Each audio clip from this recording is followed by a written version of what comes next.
High Commander Vexithera stood before the massive holographic display showing the blue world called Earth. For 97 years, his people had watched this small planet. They had studied every human city, every military base, and every weapon the humans possessed. The time for observation was over. The time for conquest had come. The Zephyrian Empire controlled 12 different alien species across 3 star systems. They had never lost a war. Their energy weapons could melt through any metal. Their shields could stop any attack. Their ships moved faster than anything humans had ever built. Vexithera was certain that conquering Earth would take less than 1 day. "Show me the human military strength again," Vexithera commanded his aide, a tall gray alien named Kexval. The hologram changed to show Earth's defense fleet. Small ships orbited the planet like tiny insects. Their weapons were primitive, metal projectiles fired from simple tubes. The humans still used chemical explosives and nuclear warheads. It was laughable compared to Zephyrian plasma cannons and quantum torpedoes. "The humans have approximately 3,000 ships," Kexval reported. "Most are cargo vessels or small patrol craft. They have only 200 true warships. Their largest vessel is barely half the size of our smallest destroyer." Vexithera nodded with satisfaction. The Zephyrian armada contained over 10,000 ships. Each one was equipped with technology the humans could not even imagine. Energy shields faster than light communication, and weapons that could crack a moon in half. But Vexithera was not just a conqueror. He was a student of war. He had spent decades studying human behavior, human tactics, and human weaknesses. The surveillance probes had recorded every human military exercise for nearly a century. He knew how they fought, how they thought, and how they would react when the invasion began. "Their greatest weakness is emotion," Vexithera told his war council. "Humans make decisions based on feelings instead of logic. They will panic when they see our fleet. They will scatter and run instead of fighting together." The other alien commanders agreed. They had watched humans for so long that they felt they understood everything about them. Humans were divided into competing nations. They fought among themselves constantly. They wasted resources on pointless luxuries. They were soft, weak, and unprepared for real war. Far away from the alien war council, Admiral Jake Harrison walked through the corridors of Luna Station. The massive space station orbited Earth's moon and served as headquarters for the Earth Defense Fleet. Harrison had commanded the fleet for 15 years. He was a calm man with gray hair and steady eyes. Harrison stopped at the observation deck and looked out at Earth. The blue planet looked peaceful from this distance. Cities sparkled with lights. Ships moved between the orbital platforms. Everything seemed normal, but Harrison felt worried. Strange signals had been detected at the edge of the solar system. His best analysts could not identify the source. "Admiral," a voice called behind him. Harrison turned to see Lieutenant Katie Sullivan approaching. She was young, barely 25, with red hair and bright green eyes. Sullivan worked in the communications department and had a gift for finding patterns in radio signals. "What do you have for me, Lieutenant?" Harrison asked. Sullivan handed him a datapad. "These signal intercepts from the outer system, sir. I've been analyzing them for 3 weeks. They're definitely artificial, but they don't match any known human technology." Harrison studied the data. The signals were faint but consistent. They appeared to be some kind of scanning beams, sweeping across the inner planets repeatedly. Whatever was sending them was very far away, beyond the orbit of Pluto. "Have you shared this with anyone else?" Harrison asked. "No, sir. I wanted to be certain before I reported it." Harrison nodded. Sullivan was smart and careful. If she thought these signals were important, they probably were. But he could not take any action based on mysterious radio signals. The Earth Defense Council would demand proof before mobilizing the fleet. "Keep monitoring these signals," Harrison ordered. "And keep this between us for now. I don't want to cause a panic over something we can't explain." Sullivan saluted and left. Harrison remained at the observation deck, staring out at the stars. Somewhere out there, something was watching them. He could feel it. Back in Zephyrian space, the final preparations were almost complete. Massive shipyards had been working around the clock to build the invasion fleet. Supply ships carried millions of tons of ammunition and fuel. Transport vessels held armies of Zephyrian soldiers ready to occupy human cities. Vexithera reviewed the attack plan one final time. The fleet would jump into human space at 12 different locations simultaneously. The humans would be overwhelmed by the sudden appearance of so many ships. Their primitive communication systems would be jammed. Their leaders would be captured or killed within hours. The psychological impact will be devastating, Vexithara explained to his officers. Humans have never faced an enemy from outside their own planet. They will be paralyzed by fear when they realize how outmatched they are. The plan was perfect. The Zephyrians would offer the humans a chance to surrender. Most would accept rather than face certain death. Those who refused would be destroyed quickly as an example to the others. Within one day, Earth would belong to the Zephyrian Empire. The only unknown factor was how long it would take the humans to accept their new situation. Some primitive species had fought for weeks before admitting defeat, but humans seemed especially attached to their comfortable lives. They would not want to risk losing everything they had built. Begin the final countdown, Vexithara ordered. In 72 hours, we will own the most valuable planet in this sector of the galaxy. His officers saluted and returned to their ships. Soon 10,000 vessels would jump across space to deliver the greatest military surprise in galactic history. The humans had no idea what was coming. On Luna Station, Admiral Harrison received another report from Lieutenant Sullivan. The mysterious signals were getting stronger. Whatever was out there was getting closer. Harrison made a decision that would change everything. Send a priority message to Earth Defense Command, he told Sullivan. Tell them we need an emergency meeting. Something is coming and we need to be ready. Harrison did not know that human preparations had already begun long ago. Hidden in the depths of space in secret locations throughout the solar system, humanity's real defenses waited in silence. The Zephyrians thought they had been watching Earth for a century. They had no idea that Earth had been watching them right back. The stars began to change. Across 12 locations in the solar system, space itself seemed to tear open. Brilliant flashes of light announced the arrival of the Zephyrian armada. Ships materialized by the hundreds, then by the thousands. They came in perfect formation, their hulls gleaming with alien metal and pulsing energy fields. Captain Lisa Rodriguez was drinking coffee in her command chair when the alarms started screaming. The Mars orbital defense platform shook as every sensor went crazy at once. Through the main viewport, she could see impossible things. Massive ships that dwarfed anything humans had ever built. Weapons that glowed with deadly energy. Shields that shimmered like soap bubbles around alien hulls. Contact Earth Defense Command.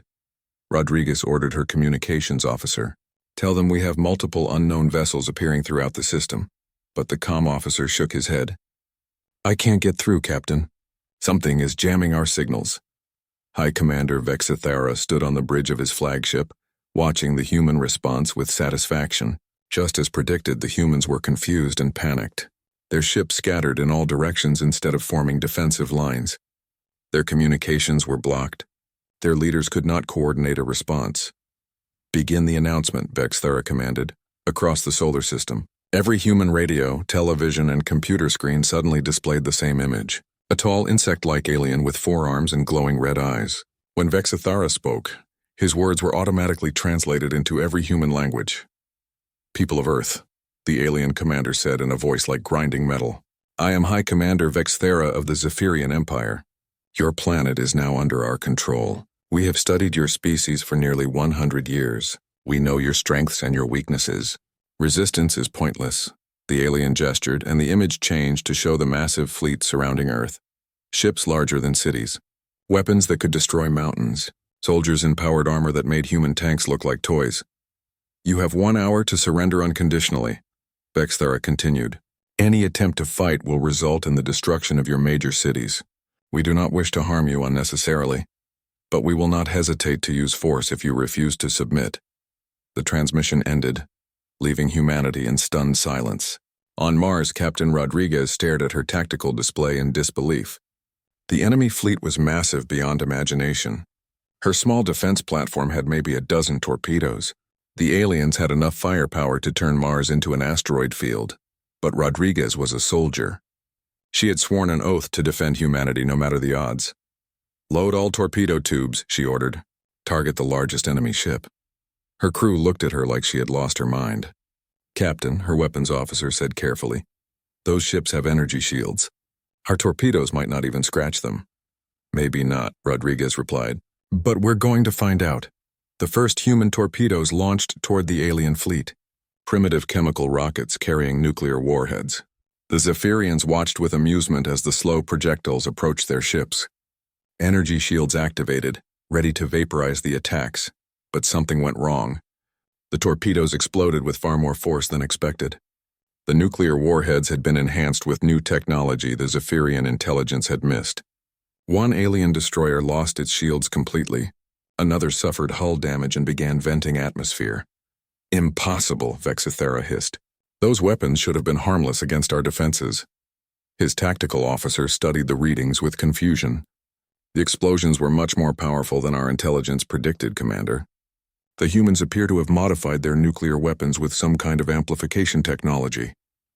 Vexithara felt the first stirring of doubt, but he pushed it aside. Even if human weapons were stronger than expected, the aliens still had overwhelming superiority in numbers and technology. Begin the bombardment, he ordered. Destroy their orbital defenses. Alien ships opened fire with plasma cannons and quantum torpedoes. Energy beams lanced across space, striking human installations. Mars' defense platform took multiple hits and began to break apart. Captain Rodriguez and her crew fought to keep their weapons online, even as their station died around them. On Earth, Commander Ryan Foster led the defense of the asteroid mining colonies. His small fleet of converted cargo ships faced impossible odds against alien dreadnoughts. But Foster had grown up in the asteroid belt. He knew how to use the rocky debris as cover and concealment. Stay close to the asteroids, Foster ordered his pilots. Use them as shields. Make the aliens come to us. The human ships darted between the floating rocks like fish hiding in a coral reef. When alien vessels approached, the humans would pop out, fire their weapons, and disappear again. It was not enough to win, but it was enough to slow the enemy advance. Colonel Amy Davis coordinated Earth's ground-based defense networks from a bunker deep beneath the Rocky Mountains. Massive railguns and missile batteries fired at the alien ships in orbit. Most of the projectiles were intercepted by energy shields, but some got through. Every hit reminded the aliens that humans would not surrender easily. As the battle raged across the solar system, Admiral Harrison sat in his command center on Luna Station. He watched the tactical displays with calm eyes, even as reports poured in of human defeats and casualties. His staff expected him to order a full mobilization of the Earth Defense Fleet. Instead, Harrison reached for a secure communications console. He entered a series of codes that had never been used before, codes that would activate systems hidden throughout the solar system, systems that had been waiting in silence for nearly 50 years. Implement Protocol 7, Harrison said into the microphone. Authorization, Harrison Alpha 779. All units are now weapons-free. The message went out on channels the aliens could not intercept. Quantum entanglement communicators that worked faster than light itself. In secret bases scattered across the outer system, automated systems began to activate. Hidden shipyards powered up their construction bays. Camouflaged weapons platforms emerged from asteroid hiding places. The Zephyrians thought they had been watching humanity for a century. They thought they knew every ship, every base, and every weapon in human space. They were about to discover how wrong they had been. High Commander Vexithara stood on his bridge watching the human resistance crumble. Their orbital platforms were destroyed or disabled. Their defense fleets were scattered and running. In a few more hours, the invasion would be complete. But something was wrong. His sensor operators were reporting strange readings from the outer system. New contacts appearing on the detection screens. Ships that had not been there moments before. Identify those contacts, Vexithara ordered. His tactical officer worked frantically at his console, unable to identify Commander. The signatures do not match any known human vessel types. They appear to be very large. Vexithara felt a chill run down his spine. The humans were supposed to be beaten. They were supposed to be helpless. What were those ships doing in the outer system? The answer would come soon enough, and it would change everything. The outer solar system erupted with light. Massive shapes emerged from behind asteroids, gas clouds, and the dark side of moons. Ships that were larger than anything the Zephyrians had brought. Ships that had been hiding in plain sight for decades, disguised as mining platforms and research stations. High Commander Vexithara watched his tactical display in growing horror. 3,000 human ships had become 9,000 in the span of minutes. Dreadnoughts emerged from Jupiter's radiation shadow. Battle cruisers uncloaked near Saturn's rings. Carrier groups rose from the asteroid belt like sleeping giants. How is this possible? Vexithara demanded. Our intelligence showed only a few hundred human warships. His intelligence officer worked frantically at his console. "Commander, these vessels, they do not match any known human designs. The energy signatures are completely different from what we observed." Major Sam Williams climbed into the cockpit of his fighter and felt the familiar thrill of preparation for battle. But this was not like the old fighters the aliens had seen during their surveillance. This was a Ghost-class interceptor, equipped with technology that had been developed in secret for the past 20 years. "Ghost Squadron, this is Control," came the voice in his headset. "You are cleared for launch. Show them what human engineering can really do." Williams powered up his engines and shot out of the carrier bay. Around him, dozens of other ghost fighters did the same. They moved like shadows through space, their hulls designed to absorb radar and energy scans. To alien sensors, they barely existed. The Zephyrian fleet tried to target the approaching fighters, but their targeting computers could not get a solid lock. The human ship seemed to flicker in and out of existence. When the aliens fired their plasma cannons, the beams passed through empty space where fighters had been moments before. Williams dove toward a Zephyrian destroyer, his weapons armed and ready. The alien ship fired everything it had at him, but the energy beams went wide. Williams triggered his new quantum torpedoes and watched them streak toward the enemy hull. The torpedoes passed right through the alien energy shields as if they were not there. They struck the destroyer's hull and exploded with devastating force. The alien ship broke in half, its crew compartments venting atmosphere into space. "Ghost leader to all units," Williams reported. "New torpedoes are working perfectly. Alien shields cannot stop them." Captain Danny Clark commanded the stealth destroyer EDS Phantom as it stalked through the enemy fleet. His ship was invisible to alien sensors using technology adapted from submarine warfare. The Zephyrians had never developed underwater combat. They came from worlds covered in shallow seas and floating cities. They had no concept of stealth hunting. Clark watched through his periscope as alien command ships tried to coordinate their scattered forces. Their communications were being jammed by human electronic warfare systems. Their sensors were confused by decoy signals and false contacts. The perfect alien formation was falling apart. "Target the command vessel," Clark ordered his weapons officer. "Fire all tubes." The Phantom launched a full spread of stealth torpedoes. The weapons were completely silent and gave off no energy signature. The alien flagship never saw them coming. 8 explosions tore through the massive ship's hull, crippling its command center and communication arrays. High Commander Vexathara felt his ship shake under the impact of unseen weapons. Emergency lights flickered as damage reports flooded in. His communication with the rest of the fleet was cut off. He could not coordinate his forces or call for reinforcements.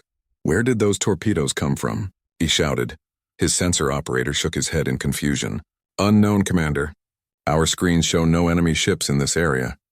Engineer Helen Price worked at her control station deep inside Luna Station, managing the most important secret in human history. For 30 years, Earth scientists had been developing quantum entanglement communication systems. While the aliens struggled with light-speed delays across their vast fleet, humans could coordinate instantly across any distance.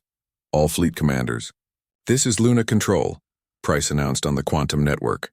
"Enemy formation is breaking apart. Execute Plan Delta 7. The human fleet moved like a single organism. Ships that were light hours apart acted in perfect coordination. When alien vessels tried to retreat toward Jupiter, human forces were already waiting for them. When enemy squadrons attempted to regroup near Mars, human interceptors cut them off. The Zephyrians had planned for human panic and confusion. They had never imagined that their enemy could think and react faster than they could. Dr. Alex Turner studied the readings from captured alien equipment in his laboratory aboard the research vessel EDS Discovery. As Earth's leading expert on alien biology, he had been given fragments of Zephyrian technology to analyze. What he found changed everything. "Admiral Harrison," Turner reported over the quantum link, "I've identified a critical weakness in alien physiology. Their hearing is extremely sensitive, adapted for their quiet underwater cities. If we can generate specific sound frequencies, we can overload their nervous systems." Within minutes, human ships began broadcasting targeted sonic pulses. The sound waves passed harmlessly through space but activated when they encountered alien hull materials. Inside Zephyrian ships, the crew began collapsing as their sensitive hearing organs were overwhelmed. Entire alien squadrons went dead in space as their crews became unconscious. Ships drifted helplessly while human forces closed in to capture them intact. Commander Julie Baker led the first major human counteroffensive, using the solar system's gravity wells as tactical weapons. Her task force dove toward the sun, building incredible speed as they fell into the gravity well. Then they used Jupiter's massive pull to slingshot around the gas giant and strike the alien rearguard at impossible velocity. The Zephyrians had never seen ships move like this. Their own vessels used steady thrust and straight-line approaches. They could not understand how human ships could accelerate without using their engines, or change direction without firing thrusters. Baker's force struck like a hammer, destroying alien supply ships and capturing their cargo. Food, fuel, and ammunition that the Zephyrian fleet desperately needed fell into human hands. High Commander Vexithara realized with growing horror that everything had gone wrong. His carefully planned invasion was becoming a disaster. The humans were not panicking. They were not scattered. They were fighting with coordination and technology that should not have existed. How did they hide so many ships? He demanded of his intelligence chief. How did they develop weapons our shields cannot stop? How are they communicating across such vast distances? But there were no answers. For a century, the Zephyrians had watched Earth's surface and monitored human radio signals. They had seen what humans wanted them to see. The real preparations had been happening in secret, in hidden bases and classified research facilities. As more alien ships fell to human attacks, Vexithara made a desperate decision. He would retreat to the outer system and call for reinforcements. The Zephyrian Empire had reserve fleets that could overwhelm the humans through sheer numbers. But when his surviving ships tried to escape toward the edge of the solar system, they found human forces already waiting for them. The colonies the aliens thought they had destroyed were revealed to be decoys. The real human settlements emerged from gas giant moons and hidden asteroid bases, cutting off every escape route. The trap was complete. The Zephyrian invasion force was surrounded, outnumbered, and outgunned in their own invasion zone. The century of planning had become a 6-hour route. Vexithara stared at his tactical display in defeat. Half his fleet was destroyed or captured. The rest were trapped with no way home. The humans had not just defended themselves. They had turned the invasion into humanity's first great victory in interstellar war. Dr. Alex Turner worked frantically in his mobile laboratory aboard the research vessel EDS Discovery. Around him, alien technology fragments glowed with strange energy patterns. For the past 4 hours, he had been analyzing every piece of Zephyrian equipment that human forces had captured. What he discovered would end the war. Admiral Harrison, Turner spoke into his quantum communicator. I need to speak with you immediately. I found something incredible about alien biology. On Luna Station, Admiral Harrison accepted the priority call. What do you have, Doctor? The Zephyrians evolved on worlds with very specific acoustic environments, Turner explained rapidly. Their cities are built underwater in shallow seas with very little background noise. Their hearing is incredibly sensitive, but it has a fatal flaw. Turner pulled up his research data on the holographic display. If we bombard them with specific sound frequencies, we can cause complete nervous system overload. It's not fatal, but it will render them unconscious within seconds. Harrison felt a grim smile cross his face. How quickly can you get this information to all fleet commanders? I'm uploading the frequency data now, sir. Every human ship can generate these sonic pulses using their standard communication arrays. Within minutes, the sonic weapon specification spread throughout the human fleet via quantum entanglement networks. Ship after ship began modifying their communication systems to broadcast the alien stunning frequencies. Commander Julie Baker received the new weapon data aboard her flagship EDS Thunderbolt as her task force engaged a group of Zephyrian heavy cruisers.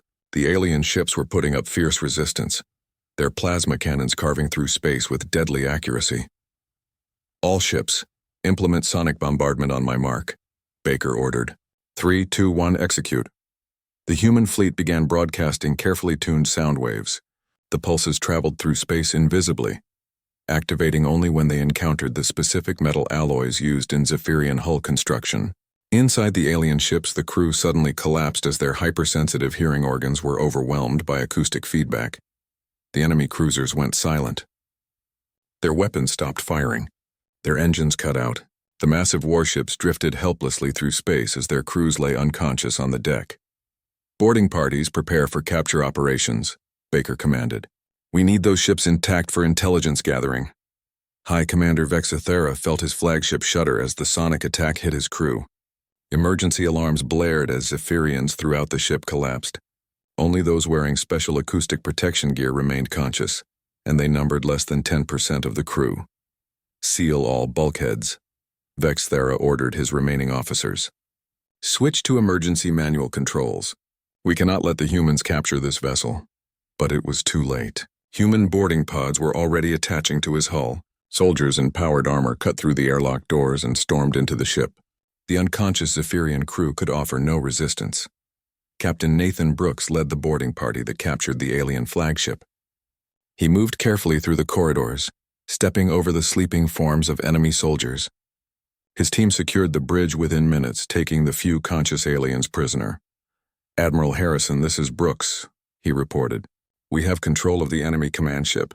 The alien commander is in custody." Meanwhile, Major Sam Williams continued his devastating attacks in his Ghost Fighter. The sonic weapons had eliminated most alien fighter resistance, leaving their capital ships vulnerable to precision strikes. Williams dove toward a massive Zephyrian battle carrier, his quantum torpedoes ready. The alien ship tried to track him with its defensive weapons, but the Ghost Fighter's stealth systems made targeting impossible. Williams fired his full load of torpedoes into the carrier's launch bays, setting off a chain reaction that destroyed the ship's entire fighter complement. "Ghost Leader to all units," Williams reported. "Enemy carriers are helpless without their defensive screens. Press the attack." Commander Steve Martinez commanded the hospital ship EDS Mercy as it moved through the battlefield. His mission was different from the combat vessels.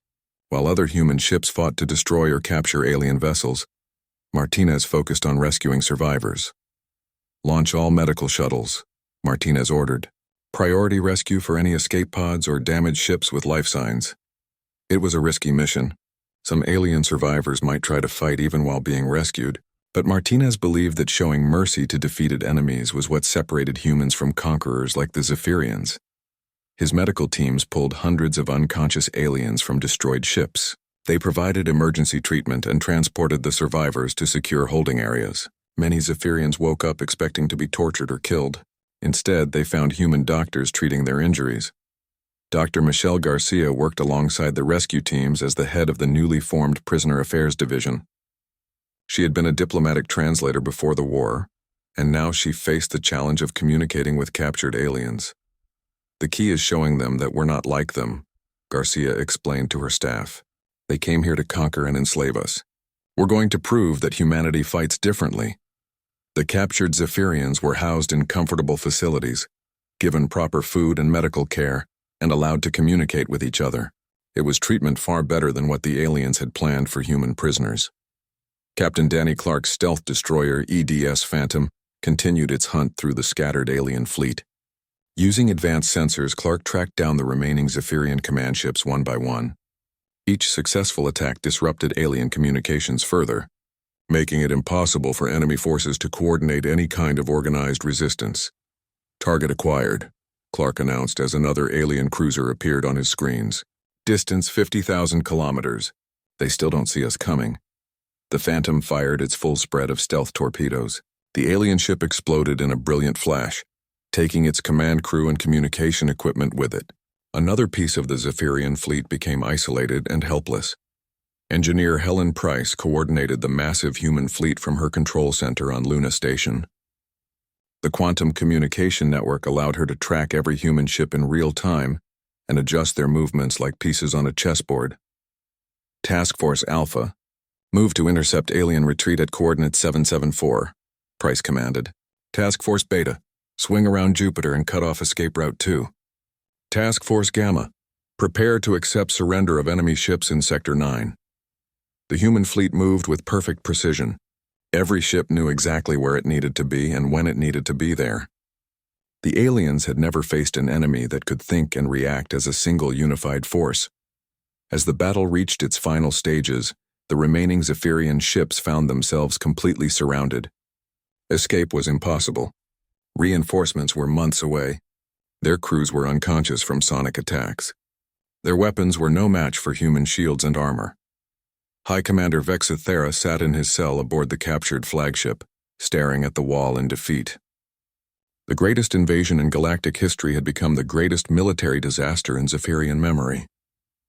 In less than 6 hours, humanity had destroyed or captured 90% of his fleet. But what bothered him most was not the military defeat. It was the realization that humans had been preparing for this moment much longer than the Zephyrians had been planning it. Every weakness the aliens thought they had found was actually a carefully planned deception. Every advantage they thought they possessed had been turned against them. The humans had not just won a battle.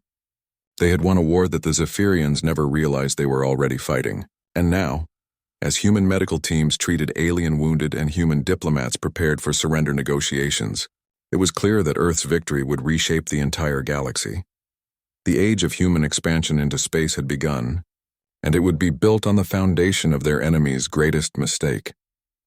Captain Nathan Brooks stood in the conference room aboard the EDS Liberty, watching as High Commander Vexithera was escorted in by 2 guards. The alien leader looked defeated, his forearms hanging limp at his sides, his red eyes dim with exhaustion. The war that was supposed to last one day had ended in 6 hours with total Zephyrian defeat. Admiral Harrison entered the room, carrying a datapad containing the surrender terms. He sat across from the alien commander and studied him carefully. This creature had planned humanity's destruction for nearly a century. Now he was just another prisoner of war. "High Commander," Harrison began in a calm voice, "your fleet has been destroyed or captured. Your crews are safe in our custody receiving medical treatment. You have no choice but to surrender unconditionally." Vexithera looked up with confusion in his alien eyes. "Why are you treating our wounded? Why are your doctors helping my people? We came here to conquer you." Harrison leaned back in his chair. "Because that's what humans do. We don't fight wars to destroy our enemies. We fight to protect what matters to us. There's a difference." The alien commander shook his head slowly. "I do not understand your species. Our intelligence said you were weak, emotional, divided, yet you fought with perfect coordination. You had weapons and ships we never detected. How is this possible?" Admiral Harrison smiled, and it was not a kind expression. "Because, Commander, we've known about your surveillance for 73 years. The silence in the room was absolute. Vexithera stared at the human admiral in shock. "Impossible. Our stealth technology is perfect. Your sensors could never detect our observation probes." "You're right," Harrison agreed. "We never detected your probes. But we detected the effects they had on our equipment. Tiny electromagnetic fluctuations, microscopic changes in radiation levels. Our scientists noticed the patterns in 1952. It took us 20 years to figure out what was causing them." Harrison activated his datapad, showing recordings of secret government meetings from decades past. "Once we knew someone was watching us, we started feeding you false information. Every military exercise you observed was carefully designed to make us look weaker than we really were. Every weapon test you recorded showed outdated technology. Every strategic document you intercepted was deliberately planted." The alien commander felt his world crumbling around him. The divided nations, the competing militaries, the primitive weapons, all fake, Harrison confirmed. "We've had a unified world government since 1967. Our real military has been integrated and coordinated for 60 years. Those primitive nuclear weapons you saw, we moved beyond those in the 1980s. Everything you learned about humanity was exactly what we wanted you to learn." Vexithera slumped in his chair. "A century of observation. All meaningless." "Not meaningless," Harrison corrected. "Essential. You told us exactly how you thought, how you planned, how you would attack. We've been preparing for this specific invasion for 30 years. We knew you would come.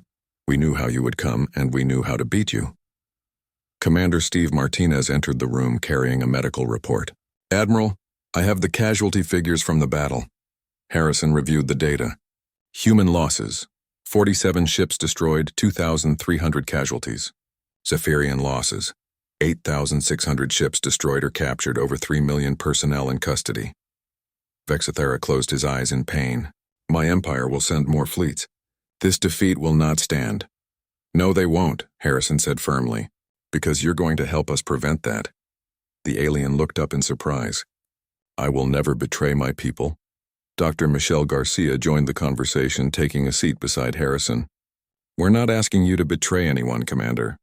We're offering your people something better than conquest." Garcia activated a holographic display showing the Zephyrian home system. Our intelligence networks have been monitoring your empire for decades. We know about the resource shortages on your worlds, the population pressures, the economic problems that drove you to seek new territory. She changed the display to show detailed economic models. Earth can solve those problems without a single shot being fired.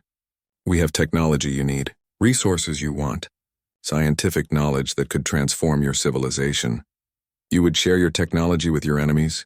Vexthara asked in disbelief. We would share our technology with our future allies, Harrison corrected. The choice is yours, Commander. Your empire can keep trying to conquer us and lose more fleets, or you can work with us to build something better for both our peoples. Captain Brooks presented the formal surrender documents. The terms are simple. Immediate withdrawal of all Zephyrian forces from human space, recognition of Earth as a sovereign world, and participation in joint diplomatic talks to establish formal relations. Vexthara studied the documents carefully. The terms were far more generous than anything his own people would have offered to a defeated enemy. There were no demands for tribute, no territorial concessions, no humiliating restrictions. If I sign this, he said slowly, what guarantee do I have that you will honor these terms? The same guarantee we gave your wounded, Martinez replied. Our actions speak for themselves. We could have executed your crews or left them to die in space. Instead, we rescued them and treated their injuries. We could have destroyed your ships completely. Instead, we captured them intact so we can return them to you eventually. Engineer Helen Price approached the table carrying a new quantum communicator. This will allow instant communication with your homeworlds, Commander. Your government can verify our offer directly. For the next hour, Vexthara spoke with the Zephyrian High Council across interstellar distances. The conversation was heated, with many council members demanding continued warfare.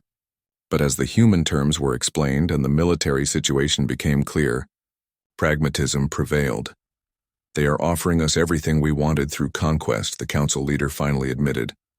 But through cooperation instead. Perhaps we have misjudged this species. When the call ended, Vexthara picked up the signing stylus. I will sign your surrender terms. But I want to understand something. Why are you being so generous to a defeated enemy? Admiral Harrison stood and walked to the viewport, looking out at the stars. Because we're not just thinking about today, Commander. We're thinking about tomorrow. In this galaxy, there are threats that neither humans nor Zephyrians can face alone. But together we might have a chance. He turned back to face the alien commander. Your people spent a century planning to conquer one world. We spent that same century preparing to defend the entire galaxy.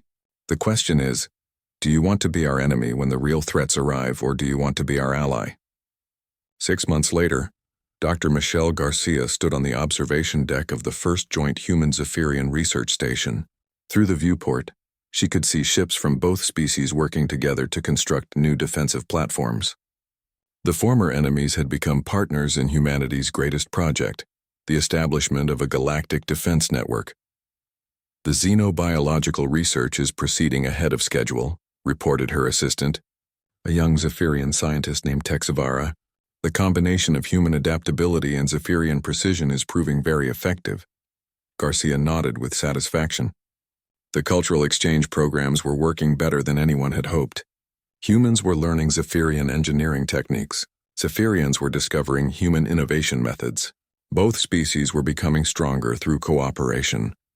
Admiral Harrison arrived for the weekly progress meeting, accompanied by Vexthara, who now served as the Zephyrian military liaison. The former enemy commander had adapted remarkably well to his new role. The defense grid construction is 40% complete, Harrison reported. When it's finished, this entire star system will be protected against any invasion force. Vexthara added his own observations. Our combined fleet is already larger than anything the Zephyrian Empire ever assembled. And the new hybrid technologies are far superior to what either species could build alone. As the meeting concluded, Garcia walked with Vexthara toward the alien quarters. Do you ever regret the way things turned out? She asked. The former commander considered the question carefully. I regret the lives lost in our failed invasion, but I do not regret the outcome. My people are safer now as your allies than they ever were as your enemies, and I have learned something valuable about humans. What's that? You do not merely defeat your enemies, Vexthara replied. You transform them into friends. It is a power more dangerous than any weapon. Garcia smiled. It's also the reason humanity will survive whatever threats the galaxy throws at us. We don't just fight to win. We fight to build a better future for everyone. Outside the station, human and Zephyrian ships continued their joint patrols. The species that had planned for a century to destroy each other were now working together to protect the galaxy. It was proof that sometimes the greatest victories come not from destroying your enemies, but from showing them a better way to live. The war was over. The alliance had begun, and somewhere in the deep space between the stars, other threats watched and waited, unaware that humanity's greatest strength had just become infinitely stronger through the addition of former enemies who had learned the true meaning of human mercy and wisdom.